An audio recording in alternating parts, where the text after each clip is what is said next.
Drama की starting में दिखाया गया एक मिस्टीरियस बॉय भारी बैग को खींचते हुए कहीं लेकर जा रहा है और फिर एक पहाड़ी पर पहुंचने के बाद उस बैग की तरफ देखने लगा जिसके अंदर एक दूसरे बॉय की बॉडी थी कि तभी उस लड़के की नेक पर बने टैटू में बहुत तेज तकलीफ हुई जो कि बर्दाश्त के बाहर थी। मगर तब भी वो लड़का बैग को उठाकर पानी में फेंक देता है।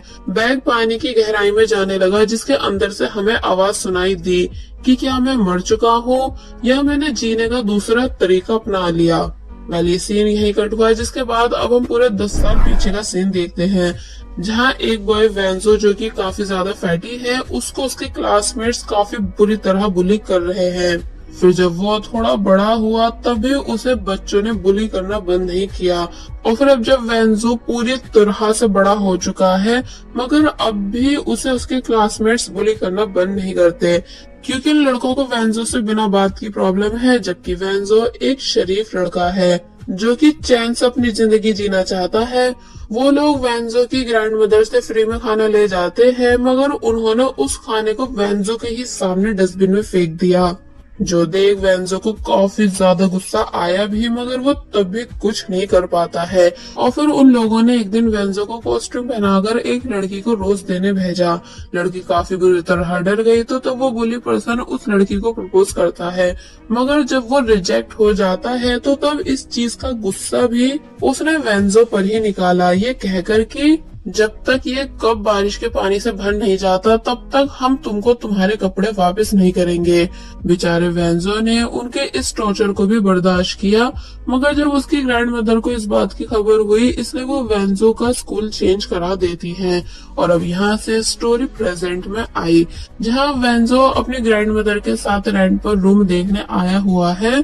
एक्चुअली वेंजो के पेरेंट्स नहीं इसलिए उसका पूरा ख्याल उसकी ग्रैंड मदर रखती है। वेंजो को स्टार्टिंग में ही वहाँ एक लड़की दिखी मगर वो उससे हाय हेलो नहीं करता। पहले वो अपना रूम फाइनल करने के बाद बाहर की जगह देखने आया क्योंकि ये पूरी सिटी उसके लिए न्यू है जहां हम उसके पीछे से उसी मिस्टीरियस बॉय को भी जाते हुए देखते हैं जिसे हम ड्रामा की स्टार्टिंग में देख चुके हैं बट आखिर ये है कौन ये हमें बाद में पता चलेगा।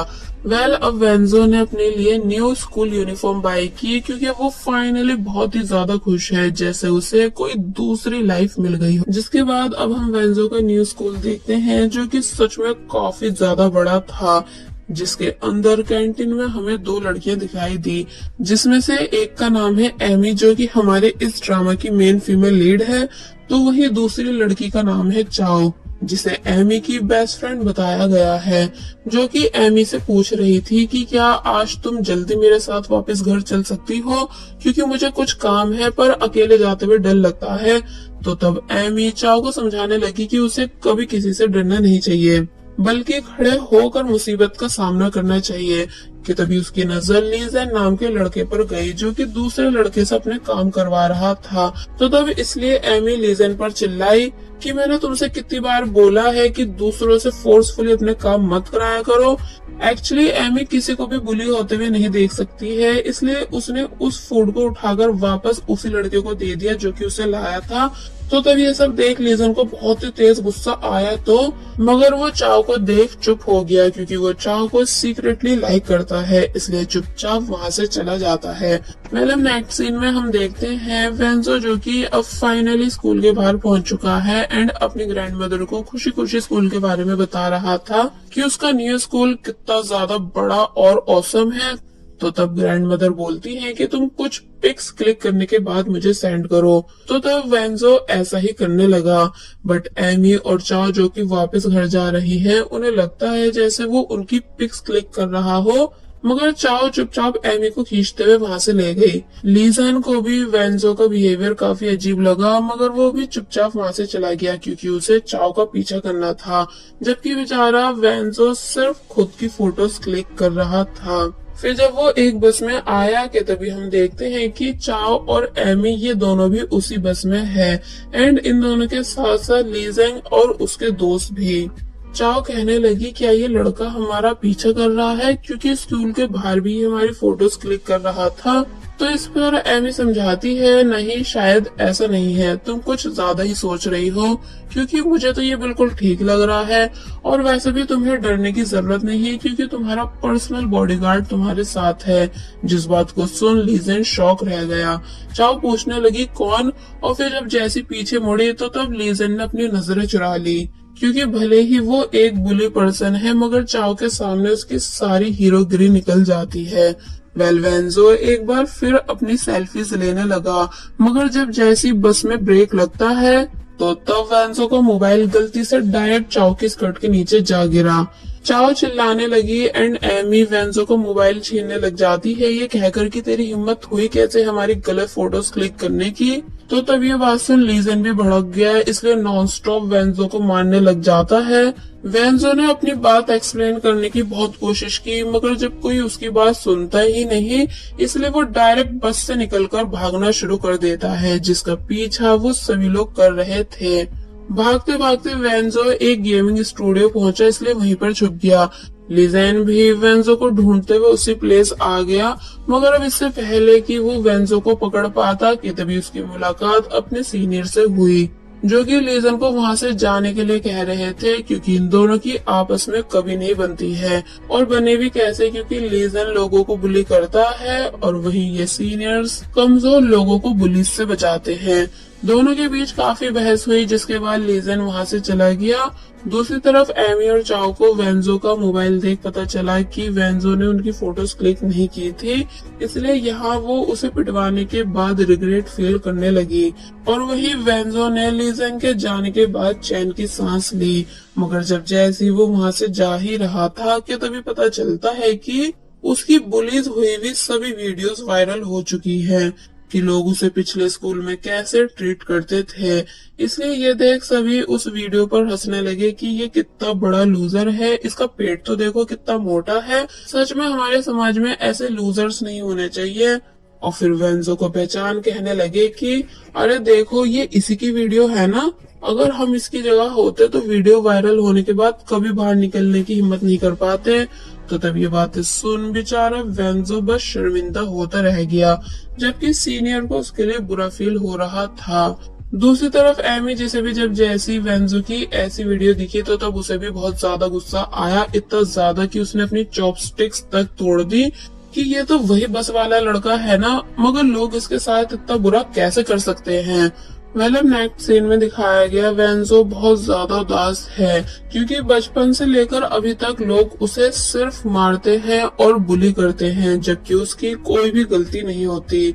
इसलिए अब इन चीजों से वो परेशान आ चुका है और फिर अपनी ग्रैंड मदर को भी याद करने लगा कि उन्होंने बचपन से अभी तक कैसे उसकी इतनी ज्यादा केयर की है, मगर वो उन्हें एक अच्छा बेटा बनकर नहीं दिखा पाया।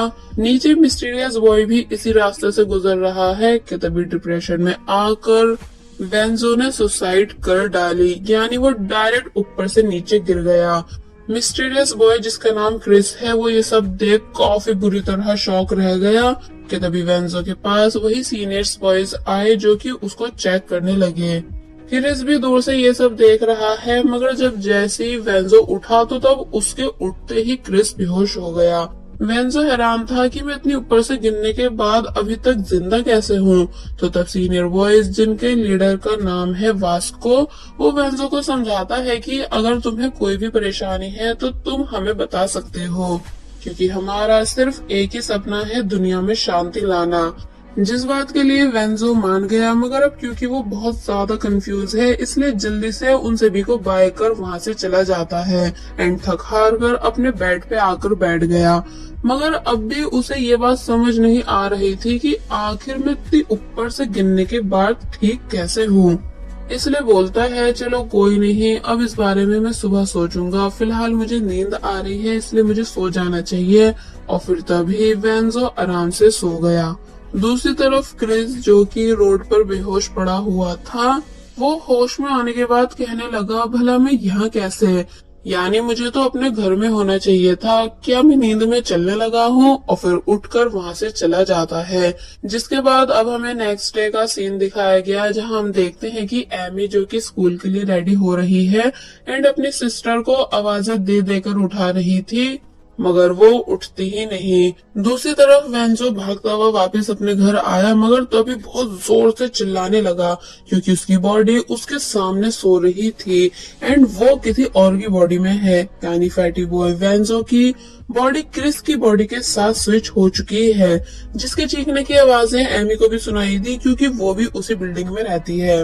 वेंसो बहुत बड़े सदमे में है कि आखिर ये सब हो क्या रहा है, इसलिए उसने खुद को बहुत जोर से स्लैप मारा, जो पड़ते ही वो एक बार फिर बेहोश हो गया और फिर फाइनली वापस से अपनी रियल बॉडी में आ गया एंड सब कुछ सोच ही रहा था कि आखिर ये सब हो कैसे कैसे रहा है कि तभी डोर पर एमी आ गई ये पूछने के लिए कि क्या सब ठीक है। तो पहले तो एमी को देख वेंजो भागने लगा, मगर जब एमी कहती है कि अच्छा तो तुम यहाँ रहते हो, सॉरी मैंने उस दिन तुम्हें गलत समझ लिया था, तो ये सुन वेंजो रुक गया। एमी बताने लगी एक्चुअली वो सब सिर्फ एक मिसअंडरस्टैंडिंग थी, मगर जब हमने तुम्हारा मोबाइल चेक किया तो उसमें हमारी कोई भी फोटोज नहीं थी। एंड देन सॉरी कहते हुए वेंजो को उसका मोबाइल वापस दे देती है। वेंजो कहता है इट्स ओके, तो तब एमी ने उससे उसका नाम पूछा, जो कि वेंजो ने उसे बता दिया। एमी भी अपना इंट्रोडक्शन देने लगी एंड देन वहां से चली जाती है। तो तब यहाँ वेंजो मुस्कुराया क्योंकि ये फर्स्ट टाइम था जब किसी लड़की ने उससे अच्छे से बात की हो। वेल नेक्स्ट सीन में वेंजो क्रिस का फेस और बॉडी देख रहा है कि ये कितना ज्यादा हैंडसम और फिट है, ना कि मेरी तरह फैटी। वेंजो ने पेट भर के ब्रेकफास्ट किया और जब क्रिस को उठाने आया कि तभी थप्पड़ मारने से एक बार फिर इन दोनों की बॉडी स्विच हो गई, जिस वजह से वेंजो को सारी बात समझ आ गई कि उसके पास दो दो बॉडीज हैं जिन्हें वो थप्पड़ मारकर एक्सचेंज कर सकता है, और जब एक बॉडी उठेगी तो दूसरी सो जाएगी। वेंजो क्रिस की बॉडी में फर्स्ट टाइम स्कूल आया ये बोलते हुए कि अब जब गॉड ने मुझे दो बॉडीज दे ही दी है तो क्यों ना इस न्यू वाली को एक्सपीरियंस किया जाए। एंड देन स्कूल के अंदर चला गया, जहाँ टीचर शॉक थी कि स्टूडेंट आईडी में तुम्हारा फोटो अलग है और रियल में तुम अलग हो, इसलिए सच सच बताओ कहीं तुम झूठ तो नहीं कह रहे। तो वेंजो समझाता है नहीं मैम ऐसा नहीं है, यानी मैं पहले मोटा हुआ करता था बट अब जिम करके पतला हो गया हूँ। टीचर अब भी हैरान थी, मगर फिर बाद में उससे उसके जिम ट्रेनर का नंबर मांगने लगी ताकि खुद भी और ज्यादा फिट बन सके। वेल क्लास में आकर वो सभी को न्यू ट्रांसफर स्टूडेंट के बारे में बताती है, जहाँ हमें दो और कैरेक्टर्स दिखाए गए, जिसमें से इस लड़के का नाम है हाना जो कि खुद को सबसे ज्यादा ब्यूटीफुल मानती है, तो वहीं इस लड़के का नाम है गुआंग जो कि प्रिंसिपल का बेटा है, मगर इसे ज्यादा किसी से बात करना पसंद नहीं। टीचर वेंजो को जब जैसे अपने साथ क्लास के अंदर लाई तो तब वेंजो को देख सभी लोग बहुत बुरी तरह सरप्राइज रह गए, यानी वो सभी को बहुत ज्यादा हैंडसम और कूल लगा, स्पेशली हाना को, इसलिए उसकी नजरें तो वेंजो पर से हटी नहीं रही थी। चाओ और एमी भी इसी क्लास में है, यानी वेंजो एमी का क्लासमेट बना है। वेंजो ने जब जैसे अपना नाम बताया तो तब ये बात एमी को काफी अजीब लगी क्योंकि सुबह उसे फैटी वेंजो ने भी यही सेम नेम बताया था। वेंजो चुपचाप अपनी सीट पर बैठ गया और बस यही से उसकी चर्चा पूरे स्कूल में होने लगी। यानी वो आफ्टर क्लास जब जैसे बाहर आया तो तब एक लड़की उससे उसका नंबर मांगने आई और फिर नंबर मिलते ही पागलों की तरह चिल्लाने लगती है। वेंजो फिर जब लाइब्रेरी जाता है तो तब भी सभी लड़कियों ने उसका पीछा किया, यानी वेंजो की वजह से वो बहुत सारी बुक्स ले लेती हैं ताकि वेंजो से और ज्यादा देर तक बात कर सके, क्योंकि आज वेंजो को काउंटर पर बैठने की ड्यूटी मिली थी। तो तब ये सब होता देख वेंजो शर्माने लगा। पेंटिंग क्लास के दौरान सभी ने वेंजो की पेंटिंग बनाने की डिमांड की, इसलिए जब जैसे उसने अपनी शर्ट उतारी तो तब सभी गर्ल्स उसे और भी ज्यादा पागलों की तरह देखने लग जाती हैं, इंक्लूडिंग टीचर। फिर जब वो बाहर आया तो वहाँ उसे कुछ सीनियर्स बुली करने की कोशिश करने लगे, उसके अचानक इतने ज्यादा पॉपुलर हो जाने की वजह से। तो तभी एक बहुत ही फैटी लड़की उसको बचाने आई, ये बोलते हुए कि कोई भी मेरे बॉयफ्रेंड को टच नहीं करेगा, मगर उसे एक टैइक्वांडो गर्ल नीचे गिरा देती है ये कहकर कि वो तेरा नहीं मेरा है, और फिर वेंजो से चुपचाप उसका ग्रुप ज्वाइन करने को कहने लगी, इसलिए वेंजो डरकर वहां से भाग गया। जल्दबाजी में वो बास्केट कोर्ट आ गया, इसलिए सभी बॉयज उससे साथ में खेलने के लिए पूछने लगे, मगर वेंजो मना कर देता है क्योंकि उसे बास्केटबॉल खेलने नहीं आती। मगर जब अचानक उसने खुद से फास्ट बॉल को एक ही हाथ से रोक दिया तो तब जाकर पता चला कि जो जो टैलेंट क्रिस की बॉडी में है उन्हें वेंजो भी आसानी से यूज कर सकता है। इसलिए वेंजो को इतनी परफेक्ट स्किल्स के साथ बास्केटबॉल खेलता देख सभी गर्ल्स और भी ज्यादा इम्प्रेस हुई, सिर्फ एमी को छोड़कर। जबकि वेंजो के लिए ये सभी चीजें किसी सरप्राइज से कम नहीं है, क्योंकि उसने बिल्कुल भी इतनी ऑसम लाइफ एक्सपेक्ट नहीं की थी। और वहीं दूसरी तरफ वेंजो की रियल बॉडी अभी तक सो रही है, क्योंकि अब ये तभी जागेगी जब क्रिस की बॉडी सोएगी। और बस फिर इसी सीन के साथ पार्ट 1 यहीं पर एंड हो जाता है। सो आई होप आप सभी को फर्स्ट पार्ट पसंद आया होगा। अगर आया है तो